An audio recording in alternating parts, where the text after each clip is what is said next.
Yes sir, good morning.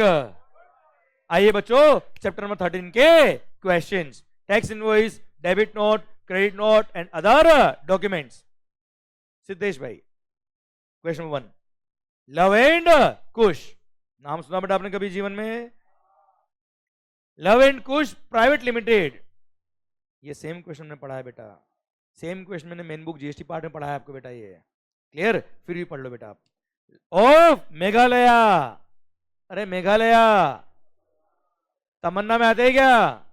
Awesome में last वाला M Meghalaya वाला होता है बेटा, मतलब 20 lakhs। 40 लाख का बेनिफिट नहीं मिलता है इसको बेटा। Love and Kush private limited of Meghalaya engage in supply of gift item and repair service. अच्छा, वैसे भी सर्विस दे रहा बेटा, 40 लाख का बेनिफिट तो वैसे भी नहीं मिलेगा बच्चा इसको। Provides with the following detail बेटा, commencement of business of supplying goods service कब? 1 अगस्त बेटा। टर्नओवर एक्सीडेड ऑन 15 अगस्त, कितना? 10 लाख, कोई फर्क नहीं पड़ता, हमको 20 लाख का बेनिफिट मिलेगा बेटा इस केस में। Turnover exceeded on 20 lakh on 5 सितंबर बेटा। Application for registration was made on 28 सितंबर। बताओ 30 दिन के अंदर अप्लाई किया केस ने बेटा? यस, क्योंकि 5 सितंबर को लाइबल हुआ बेटा, ये 30 दिन में अप्लाई कर दिया। रजिस्ट्रेशन सर्टिफिकेट कब मिला बेटा? 6 अक्टूबर को, but effective date of registration क्या होगा बेटा आपका? 5 सितंबर होगा। और 5 सितंबर अगर आपका इफेक्टिव डेट ऑफ रजिस्ट्रेशन है, क्लियर? तो ऐसे केस में company ask you to advise as to how it should raise the revised tax invoice for the supplies made. Is there any specific provision for issuance of revised tax invoice to unregistered customers? Yes sir, याद आया क्या बेटा point? आवाज नहीं आ रही? ओए sir, क्या बोला था मैंने आपको बेटा कि अगर कभी भी आप विद इन 30 डेज रजिस्ट्रेशन के लिए अप्लाई कर देते हो, तो जिस दिन आपका रजिस्ट्रेशन सर्टिफिकेट मिल गया है उसके 1 महीने के अंदर आप रिवाइज टैक्स इनवॉइस इश्यू कर सकते हो for the supplies made between 5 सितंबर टू 6 अक्टूबर बेटा। हाँ है ना भाई? तो 6 अक्टूबर के 1 महीने के अंदर आप रिवाइज टैक्स इनवॉइस इश्यू कर सकते हो। और सुनो, अगर B2C सप्लाई था, क्या था बेटा? तो कंसोलिडेटेड रिवाइज टैक्स इनवॉइस आप इश्यू कर सकते हो। पर अगर कस्टमर अनरजिस्टर्ड है, एक्सीडिंग 2.5 लाख का उसने परचेज किया था बेटा इंटर स्टेट, तो उस बिल को आपको सेपरेटली इश्यू करना पड़ेगा। बाकी सबको कंसोलिडेटेड टैक्स इनवॉइस इश्यू कर सकते हो अगर आपके कस्टमर क्या है बेटा? अनरजिस्टर्ड। याद आया बच्चा आपको पॉइंट? यस। और ये सेम क्वेश्चन मैंने बुक में दे रखा था आपको, ये रिपीट करा बेटा।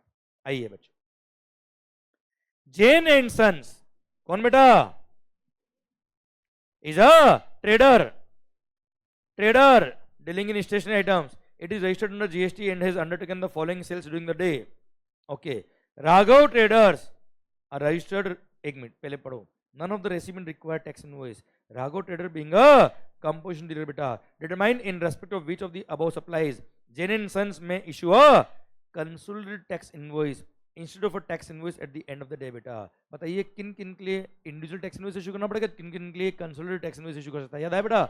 लेस देन 200, वो भी अनरजिस्टर्ड कस्टमर है तो बेटा।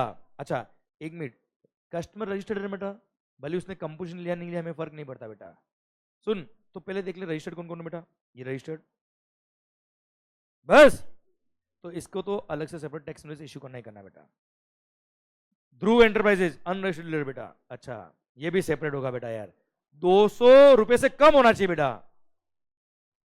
ये पेंटर है बेटा गौरव, अनरजिस्टर्ड, वी डोंट केयर बेटा। 500 रुपए ना बेटा, अलग से बिल बेटा। 188 ओबरे orphanage, yes consult bill issue कर देंगे। आराध्या स्टूडेंट बेटा, इन दोनों का कंसल्ट बिल इश्यू हो सकता है, बाकी सबके लिए सेपरेट टैक्स इनवॉइस इश्यू करना पड़ेगा बच्चों। बोलो यस सर। अच्छा सुनो, यहाँ पे 200 रुपए लिखा था बेटा, तो भी कंसोलिडेटेड टैक्स इनवॉइस इश्यू नहीं होगा, यहाँ पे सेपरेट इनवॉइस इश्यू करना पड़ेगा। क्यों? लेस देन 200 बोला बेटा, 199 होना चाहिए बच्चे। ओके वेरी गुड बेटा। 3 mister sorry Kartik and company, अरे ये मैंने क्रेडिट नोट पढ़ाया था बेटा, उसमें क्वेश्चन दे रखा आपकी बुक में बेटा, मैंने बुक में बेटा मैंने, ठीक है वही क्वेश्चन, एक बार वापस पढ़ लो, कोई बात नहीं बेटा। Kartik and company a registered supplier under GST provide the following information regarding various tax invoices issued by it during the month of March.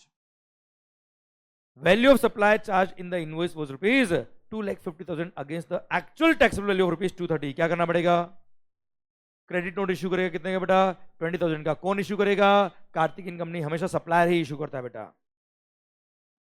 Tax charged in an invoice was rupees 32,000 against actual tax liability of 68,000 due to wrong HSN code being chosen while issuing the invoice. Actually tax था 68,000, इसने कितना लिखा bill pay 32, क्या करेगा debit note issue करेगा 36,000 का बेटा, हाँ है ना भाई, यस। कौन इश्यू करेगा, Kartik. Value charge in an invoice was rupees 320 is against the actual value of rupees 420 due to wrong quantity considered while billing the बेटा। क्लियर, क्या होगा बेटा, ये डेबिट नोट इश्यू करेगा 1 लाख का बेटा, हाँ है ना भाई। अच्छा, क्या डेबिट नोट इश्यू करने का कोई टाइम लिमिट है बेटा, नहीं। क्या क्रेडिट नोट इश्यू करने का टाइम लिमिट है, कितना, फाइनेंशियल खत्म होने के बाद 30 नवंबर actual filing of annual return whichever is earlier. ये सेम क्वेश्चन हमने जीएसटी पार्ट में भी करा था, यहाँ पे भी हो गया, भारत माता की जय। And it's a good question बेटा, है ना। आइए बच्चों, Sultan industries limited Delhi entered into a contract with Prakash Enterprises Delhi for supply of spare parts of a machine on 7 सितंबर बेटा, ठीक है साहब। मशीन के पार्ट सप्लाई करने का कॉन्ट्रैक्ट में एंटर हुआ 7 सितंबर बेटा, ये तो कॉन्ट्रैक्ट हुआ बेटा। The spare parts were to be delivered on 30 सितंबर बच्चा, ठीक है साहब। Sultan industry limited remove the finished goods from its factory on 29 सितंबर बेटा। Determine the day by which invoice must be issued by Sultan industry limited under GST law बेटा, बताओ 29 सितंबर बेटा, क्योंकि whenever transaction, ये लैंग्वेज सुना, whenever transaction involves movement of the goods, तो sir invoice is required to be issued on or before removal of the goods, and in this case the goods were removed on 29th of September, that's why invoice is required to be issued on or before 29th of September। Bharat Mata की जय। आया मजा, चलिए। Fifth, MBM caretakers, a registered person provides services of repair and maintenance of electrical appliances बेटा, service है बेटा इसकी। On April 1st, it has entered into an annual maintenance contract with Mr. P for its AC and washing machine बेटा। एक minute, अगर annual maintenance contract है बेटा, मतलब साल भर चलेगा बेटा, more than 3 months है बेटा, मतलब ये क्या हो गया, continuous supply of service। As per terms of contract, maintenance service will be provided on the first day of each quarter of the relevant financial बेटा, हर क्वार्टर जब शुरू होगा उसकी 1 तारीख को हम रिपेयरिंग करने आएंगे। And payment for the same will also be due on the date on which service is rendered बेटा, ओके। तो due date of payment fix हो गया ना बेटा इसका, हर क्वार्टर की 1 तारीख बेटा, तो इनवॉइस कब इश्यू करना है, हर क्वार्टर की 1 तारीख है, उससे पहले पहले बिल इश्यू करना है बेटा। यहाँ पे 30 दिन का वक्त नहीं मिलता, याद आया बेटा आपको, yes. During the year it provided services on April 1st, July 1st, October 1st and January 1st in accordance with the terms of the contract. When should MBM caretaker issue the invoice for the services rendered? बताओ कब issue करना पड़ेगा, हाँ है ना भाई। Reason समझ में बेटा, रीजन आपको अपनी लैंग्वेज में लिख के आना है बेटा, हाँ है ना भाई, यस। सिंस ए कंटिन्यूअस सप्लाई, अब मैं रीजन बोल रहा हूँ बेटा आपको अपनी लैंग्वेज बेटा। In this case, since Messrs MBM caretakers are providing annual maintenance services which will run for the entire year, therefore it is a continuous supply of service, because continuous supply of service means any service which is provided continuously or concurrently or recurrently for a continuous period exceeding 3 months। clear, इसलिए continuous supply of service है।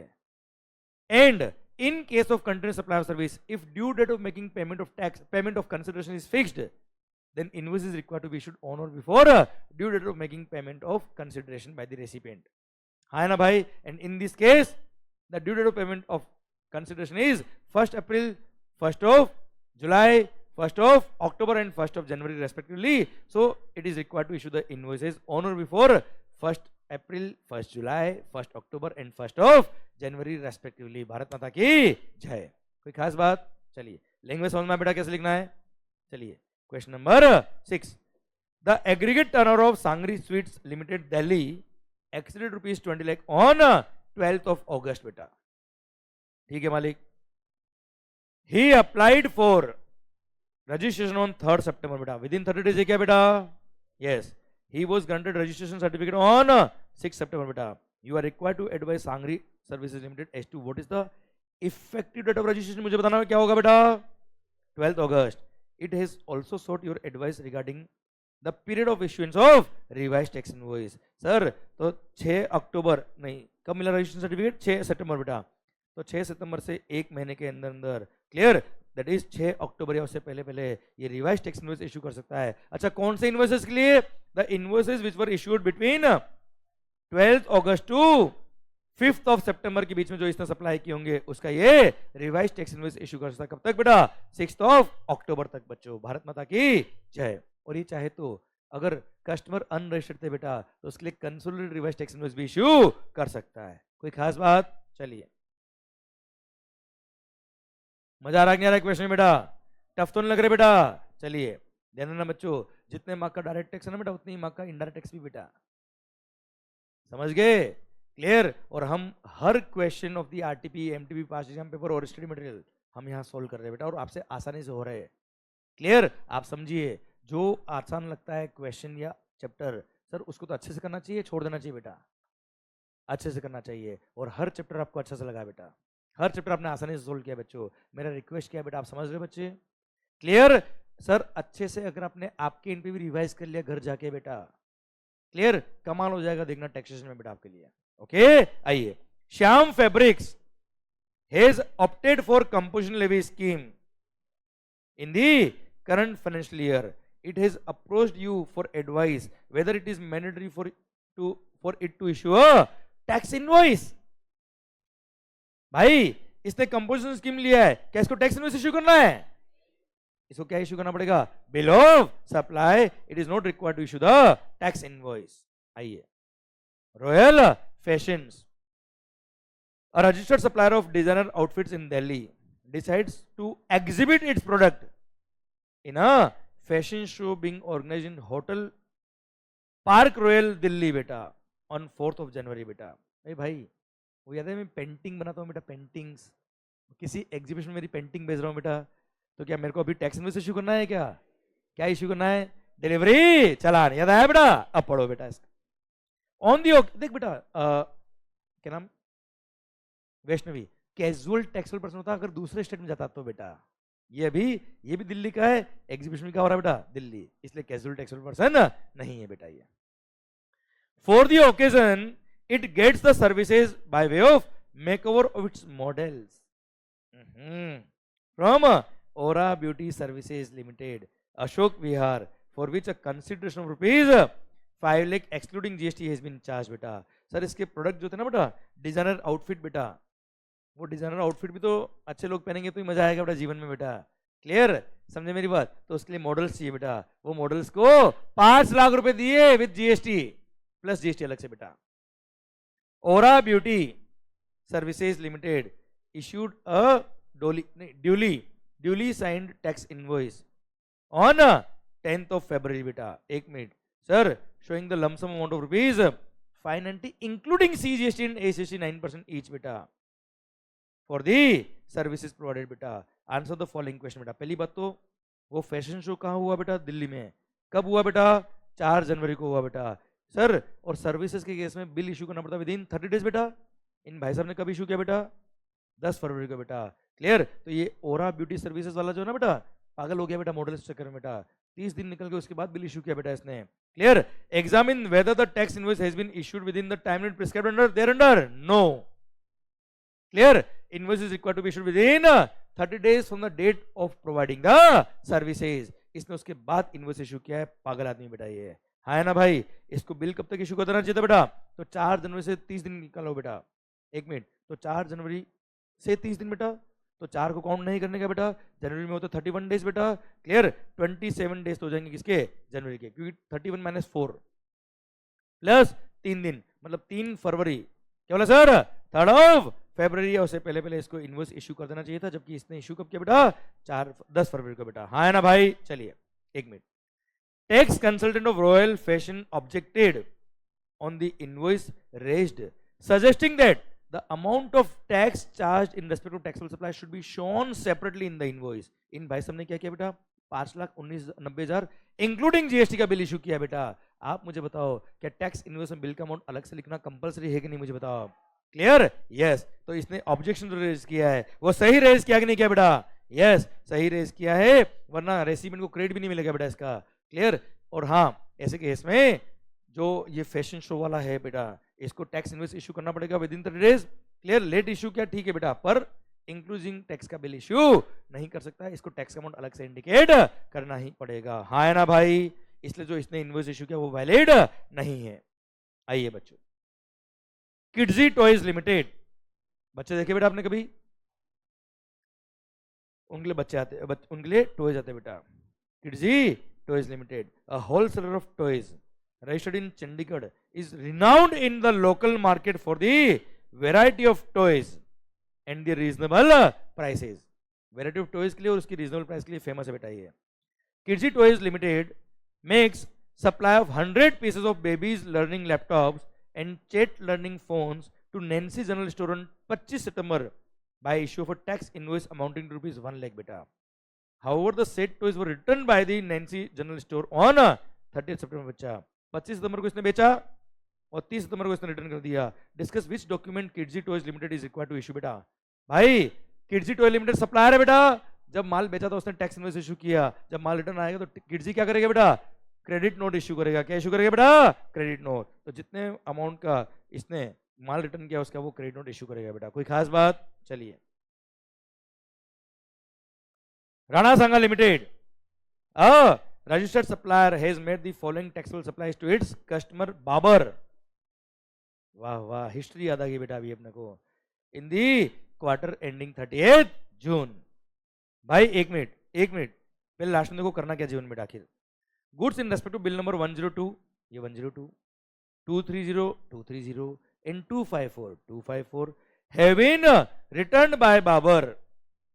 You are required to advise Rana Sangha Limited whether it can issue a consolidated credit note against all of the 3 invoices or not बेटा। अच्छा देखते बेटा हम लोग। Sir 5 सितंबर को, sorry 5 अप्रैल को इसने 122 नंबर का बिल नोटबुक भेजा बेटा, क्लियर। फिर ये चार्ट पेपर भेजे बेटा, फिर क्रेयन भेजे इसने बेटा, फिर पोस्टर भेजे इसने बेटा 2 जून को बेटा। अरे हाँ है ना भाई? और 22 जून को ये बेटा। आप मुझे बताओ सर, मल्टीपल इन्वॉइसेस के लिए सिंगल क्रेडिट नोट इशू हो सकता है नहीं हो सकता बच्चों? अरे भाई पूरे साल में जितना भी सप्लाई किया एक साथ मैंने डिस्काउंट दिया मान ले, तो 1 or more credit note can be issued for 1 or more tax invoices बच्चों। तो yes, I can issue a consolidated credit note in respect of the goods return by him बेटा, in respect of multiple invoices बच्चों। कोई खास बात है क्या बेटा? क्लियर? तो सर हमने पढ़ा था ना बेटा, अरे भाई याद है डिस्काउंट ईयर एंड पे डिस्काउंट देते बेटा, तो पूरे साल में जितना भी सप्लाई किया उसका साथ में एक साथ डिस्काउंट देते, तो मल्टीपल इनवॉइसेस का क्रेडिट नोट सिंगल इश्यू होता है ना बेटा। सेम वे यहाँ पे भी ये तीनों के लिए मल्टीपल टैक्स इनवॉइसेस के लिए single credit note can be issued बेटा। यस या नो? आइए बच्चों, Chidanand product private limited is a registered supplier who has opted for composition levy in the current financial year beta। He wishes to know whether the issue of a bill of supply can be dispensed with under any of these circumstances बेटा। Sir ध्यान देना बेटा, ये पूछता है क्या ये composition scheme में बेटा बिल ऑफ सप्लाई इसको इश्यू करना पड़ता है क्या? ऐसा कोई केस है जिसमें बिल ऑफ सप्लाई इश्यू नहीं करना पड़े इसको? तो यस, अगर value of supply is less than 200 बेटा, और कस्टमर क्या है? अनरजिस्टर्ड, और customer do not demand the invoices, तो ऐसे केस में उस पर्टिकुलर सप्लाई का ये अलग से बिल ऑफ सप्लाई इशू नहीं करे, और consolidated bill of supply before the end of the day अगर इशू कर देगा तो भी काम चल जाएगा। याद आया बेटा आपको? यस, याद है टैक्स इनवॉइस के जो प्रोविजन होते हैं सेम यहाँ पे बिल ऑफ सप्लाई में भी अप्लाई होते हैं बेटा। आइए डिटरमाइन, अच्छा सुनो, इसमें से एक भी पॉइंट ऐसा दिख रहा है जो आपने नहीं पढ़ा हो बेटा? समझे मैं आपको क्या कर रहा हूं बेटा? These are all simple questions जिसको पढ़ के आप अपना कॉन्फिडेंस बढ़ा सकते हो कि इस तरह के क्वेश्चन बन सकते हैं एग्जाम में बेटा। पर मैं अगेन कह रहा हूं, क्लियर सर, अगर आपने सारे कॉन्सेप्ट अच्छे से पढ़े तो सर आपके कोई भी क्वेश्चन एग्जाम में आएगा आपके आंसर आएंगे बेटा। ओके चलिए, determine with reason whether the following statements are true और फॉल्स। सच का सामना, a registered person shall issue separate invoices for taxable and exempted goods when supplying both taxable as well as exempted goods to unregistered person बेटा। Sir ये बोल रहा है shall। सरकार आप मुझे बताओ, अगर मेरे कस्टमर अनरजिस्टर्ड है क्या है बेटा, और मैं उस कस्टमर को taxable as well as exempt good supply कर रहा हूं बेटा, तो मैं चाहूं तो, याद है बेटा चॉइस, मैं चाहूं तो कंसोलिडेटेड एक single invoice come bill of supply भी बना सकता हूं बेटा। हाँ है ना भाई? इसलिए this statement is false. Non banking financial company can issue a consolidated tax invoice at the end of every month for the supply made during that month बेटा। यस, बिल्कुल सही है जवाब बेटा इसका। हाँ है ना भाई? यस। 13 बोलो, इतने इजी क्वेश्चन बेटा, ये एग्जाम का क्वेश्चन है सर 3 मार्क का बेटा, और एक बार एमटीपी में आया 4 मार्क, ठीक है सर। समझे आप मेरी बात बच्चा? सर इसलिए कह रहा हूं अगर आपने प्रोविजन अच्छे से पढ़े तो आंसर आना ही आना है। 13, examine the following independent cases of supply of goods and services and determine the time of issue of invoice. Invoice कब इशू करना है बेटा इसको? In each of the cases as per provisions of CGST act. Shakti enterprises Kolkata entered into a contract with Suraj enterprises Surat. Contract enter किया बेटा इन्होंने for supply of goods on 30th September बेटा। The goods were remove from factory on 11th October। As per the agreement the goods were to be delivered by 31st October। पर सूरज enterprise ने receive किया goods कब? 14th October। मेरे को कोई मतलब नहीं बेटा फालतू बात से। कब? 11th October को रिमूव किया ना बेटा इसने गुड्स, तो ऑन और before removal of the goods invoice is required to be issued. जहां पे भी movement of the goods involve होता है, इसलिए 11th October is the due date जब इसको इनवॉइस इशू करना था बेटा। आइए, trust and fund limited and event management company मतलब सर्विसेज बेटा has provided its services for an event at Kapoor film industries agencies Mumbai on 5th June बेटा। Payment for the event was made on 19th June बेटा। Invoice कब issue करना चाहिए बेटा? जब services complete हुई उसके 30 दिन के अंदर बेटा। हाँ है ना भाई? तो सर 30 दिन काउंट करो बेटा। 5 जून से 30 दिन बेटा। जून महीने में 30 दिन होते बेटा, 5 लेस कर दो बेटा, 25 दिन तो हो गए जून के बेटा, और 5 दिन जुलाई के बेटा। तो 5 जुलाई उससे पहले पहले इसको क्या करना पड़ेगा? इनवॉइस इशू करना पड़ेगा। डन? चलिए, एग्जाम में 4 मार्क का क्वेश्चन बेटा, 2 मार्क दोनों के बेटा। Clear sir? 14, Uday Singh a registered supplier has received advance payment with respect to services to be supplied to Surajmal. His accountant asked him to issue receipt voucher with respect to such services to be supplied. However, he is apprehensive as to what would happen in case a receipt voucher is issued but subsequently no services are supplied. You are required to advise बेटा। आप मुझे बताओ ये क्या सोच रहा है? अगर अभी मैं रिसीट वाउचर इश्यू कर दूंगा तो, और बाद में सर्विसेज नहीं दी तो क्या होगा? जितना रिफंड देगा उसका रिफंड वाउचर इश्यू कर देना बेटा। याद है पॉइंट? यस। तो जब भी एडवांस रिसीव होता है in respect of services, sir Uday Singh भाई को क्या करना पड़ेगा? रिसीट वाउचर इशू करना पड़ेगा। बट इन केस अगर कभी बाद में रिफंड देने की बात आएगी तो सर ऐसे केस में उस रिसीट वाउचर का रेफरेंस देते हुए रिफंड वाउचर इशू करना पड़ेगा। क्लियर? और हाँ सुनो, अगर रिसीट वाउचर इशू किया, सर्विसेज बेटा एडवांस पे टैक्स गवर्नमेंट को पे किया होगा, रिफंड वाउचर के थ्रू जितना अमाउंट रिफंड करता ना बेटा ये, उतना अमाउंट का टैक्स का भी रिफंड मिल जाता है इसको गवर्नमेंट से बेटा। हाँ है ना भाई? क्योंकि अल्टीमेटली टैक्स तो नहीं पे करना था ना उसको यार, क्योंकि कॉन्ट्रैक्ट कैंसिल हो गया, एडवांस का अमाउंट इसने वापस से कस्टमर को रिफंड कर दिया, तो टैक्स का अमाउंट भी गवर्नमेंट से इसको रिफंड मिल जाता है। क्लियर? ठीक सर, कोई खास बात? चलिए 15, भोजराज, खाना खाया बेटा आपने? A registered person has availed GTA service on which he is liable to pay tax under reverse charge.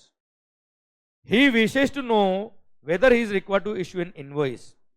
Please advise regarding discussing the relevant provision under the GST बेटा। भाई याद है, अगर कोई सर्विस आपने ऐसी ली जिसमें रिवर्स चार्ज मैकेनिज्म लगता है, तो ऐसे केस में अगर सप्लायर जीएसटी में रजिस्टर्ड नहीं है तो रेसिपिएंट को खुद पे टैक्स इनवॉइस इश्यू करना पड़ता है। यस या नो? क्लियर? डन। फर्दर, अच्छा इसने केवल इनवॉइस के लिए पूछा इसलिए मैंने इनवॉइस की बात करी बेटा। मैं चाहूं तो फर्दर एक लाइन और बोल सकता हूं बेटा। फर्दर जब ये रेसिपिएंट सप्लायर को पे करेगा तब तक उसको पेमेंट वाउचर भी इश्यू करना पड़ता है। याद है रिवर्स चार्ज के केस में बेटा? क्लियर? कि सप्लायर को जब मैं पेमेंट करूंगा तब पेमेंट वाउचर भी इश्यू करता हूं बेटा मैं। पर इसने केवल इनवॉइस के लिए पूछा इसलिए इनवॉइस के बारे में बात करी बेटा इसने केवल।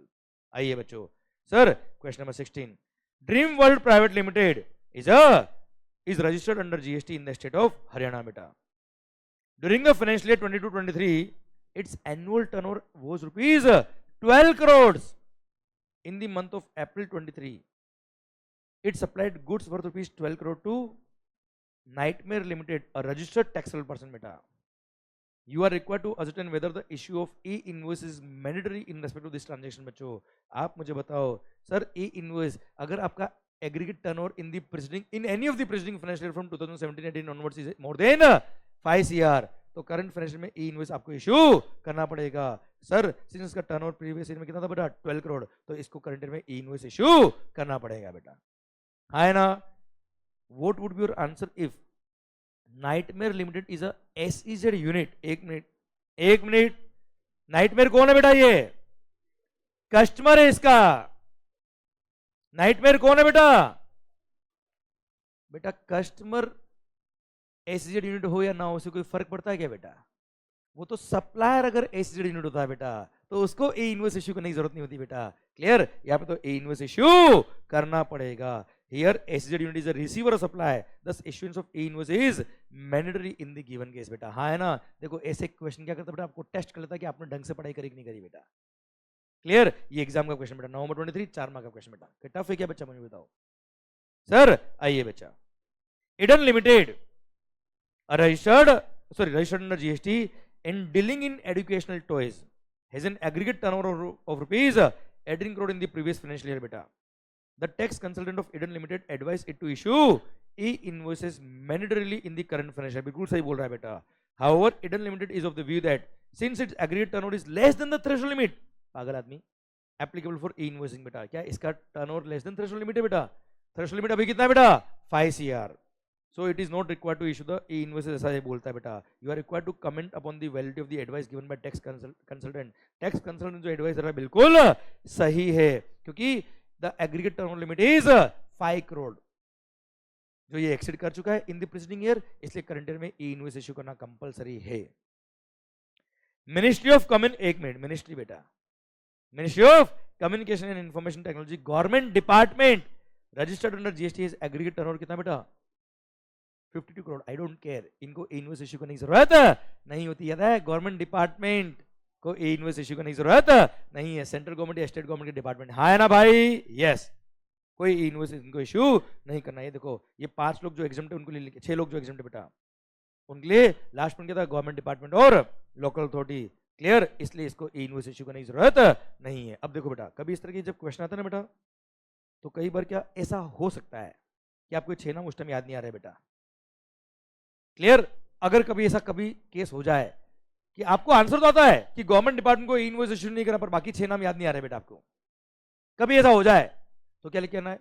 Since government has notified certain persons who have been exempted from issuance of e-invoice and one of the person out of those is government department, and government department has been exempted from the issuance of e-invoice. Therefore in the current case government department is not required, government department मतलब Ministry of Communication and Information Technology, government department is not required to issue e-invoice although its aggregate turnover is more than the threshold limit for e-invoice बच्चा। हाँ है ना भाई? पर कोशिश करना, मतलब याद तो होना ही चाहिए ना बेटा यार आपको। अरे क्लियर? ठीक सर। आइए बच्चों, briefly discuss the following with reference to GST law बेटा। revised tax invoice और bill of supply बेटा। revised tax invoice याद आया बच्चा आपको? उसके बारे में लिखना है कि अगर आपका इफेक्टिव डेट ऑफ रजिस्ट्रेशन कुछ और है और date of grant of registration कुछ और है, इन दोनों के बीच में जो सप्लाई किया उनका रेफरेंस देते हुए आप रिवाइज टैक्स इनवॉइस इशू कर सकते हो within 1 month of the date of grant of registration certificate और बिल ऑफ सप्लाई। अगर आपने कोई एग्जाम गुड्स और सर्विस सप्लाई करी है, अगर आपने कंपोजिशन स्कीम ऑप्ट किया है, तो you will have to issue a document which is named as bill of supply instead of a tax invoice बेटा। क्लियर? सीताराम टेक्सटाइल्स, अब नाम ले लिया, पहले बोलते ना बेटा मेरे को। ठीक है, last question. Sitaram textiles has to send cloth for dyeing to its job worker बेटा। एक मिनट, ए भाई, जॉब वर्कर क्या गुड्स भेज रहा है? क्या सप्लाई है? क्या principal to job worker goods आ रहा है? क्या सप्लाई है? क्या नहीं, सप्लाई नहीं, मतलब मूवमेंट तो हो रहा है बेटा। ये तो क्या टैक्स इनवॉइस इश्यू करना है? क्या इश्यू करना है? Delivery challan. It wishes to know whether it needs to issue a tax invoice at the time of sending the goods to job worker. Answer is no.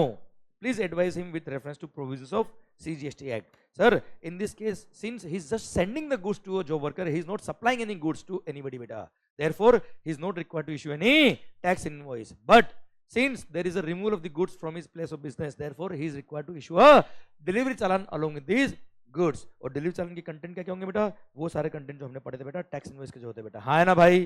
फिर याद है 3 को भी डिलीवरी चालान होता है बेटा, original for consignee, duplicate for transport और triplicate for consignee बेटा। अरे क्लियर? चिदानंद प्रोडक्ट बेटा, इसको लिखो रिपीट एंड होमवर्क। ठीक है, ये रिपीट हुआ बेटा, इसको लिखिए होमवर्क बेटा। आप लोग लिखा बेटा आपने? ठीक, 21 को भी लिखो बेटा होमवर्क। अरे डायरेक्ट आंसर बेटा, डेबिट नोट क्रेडिट नोट कब कब इशू करना पड़ता है बेटा आपको। क्लियर? सर 22 को लिखिए होमवर्क। अरे याद है कंटिन्यू सप्लाई ऑफ सर्विस, अरे कंटिन्यू सप्लाई ऑफ सर्विस याद है क्या बेटा आपको? क्लियर? जब जब वो इवेंट आएगा, जब रेसिपिएंट पे लाइव आएगी पेमेंट करने की बेटा, तब तक उसको सर टैक्स इनवॉइस इशू करना पड़ेगा सप्लायर को बेटा। हाँ है ना भाई? उसके रिगार्डिंग क्वेश्चन है, हमने अभी कंटिन्यू सप्लाई सर्विस का पॉइंट पढ़ा भी था ऊपर बेटा, ठीक है? पर मेरे को ये आंसर राइटिंग में चाहिए बेटा आपसे, ओके? चलिए एक मिनट, ये भी कंटिन्यू सप्लाई सर्विस का क्वेश्चन है बेटा, इसको भी लिखिए होमवर्क बेटा। मैं चाहता हूँ क्या, एटलीस्ट देखो मैंने आज तक कभी होमवर्क दी नहीं बेटा आपको यार, क्लियर? मेरी रिक्वेस्ट क्या बच्चों, 4-5 क्वेश्चन आप हर चैप्टर के लिख के आएंगे, आपका कॉन्फिडेंस खुद का बढ़ेगा बेटा, क्लियर? आंसर आपको समझ में आएगा कि किस तरह से आंसर लिखते हैं, फिर उस आंसर को आपको चेक करना है बुक से बेटा, ठीक है? अगर कहीं गलत जा रहे हो बेटा तो आपको समझ में आना चाहिए कि कहाँ गलत कर रहे हो बेटा आप लोग, ओके सर? चल बाकी क्वेश्चन हम कल करें बेटा, ठीक है? कल कर लेंगे, कोई बात नहीं सर। चलिए बच्चों, ओके डन, भारत माता की जय। पर यहां तक आपके एंड पे होना चाहिए बेटा, ओके मालिक? Done, thank you so much. पर हाँ बच्चों इधर ध्यान, आई अंडरस्टैंड कि सिंस आपने टॉपिक सारे पढ़े हुए, क्वेश्चन जब करते हो तो बहुत एक सा इजी क्वेश्चन है बेटा सारी, ये अपने को इजी लग रहा है बेटा क्योंकि आपको प्रोविजन आते हैं, क्लियर सर? और सुनो, अगर एग्जाम में भी बहुत इजी सबको लगते हैं तो सबके बहुत अच्छे मार्क्स आते हैं बेटा। आपको इजी लग रहा है क्योंकि हमने हर लाइन अच्छे से पढ़ी हुई बेटा। पर रिक्वेस्ट क्या है सर, इसका मतलब ये नहीं कि आप इनको इग्नोर करें, अच्छे से पढ़ना। 50 मार्क का जीएसटी बेटा, सर अंतिम चरण में पहुंच चुका है जीएसटी बेटा आपने, क्लियर? मिलते हैं कल, thank you so much, have a good day. माहौल जबरदस्त शानदार।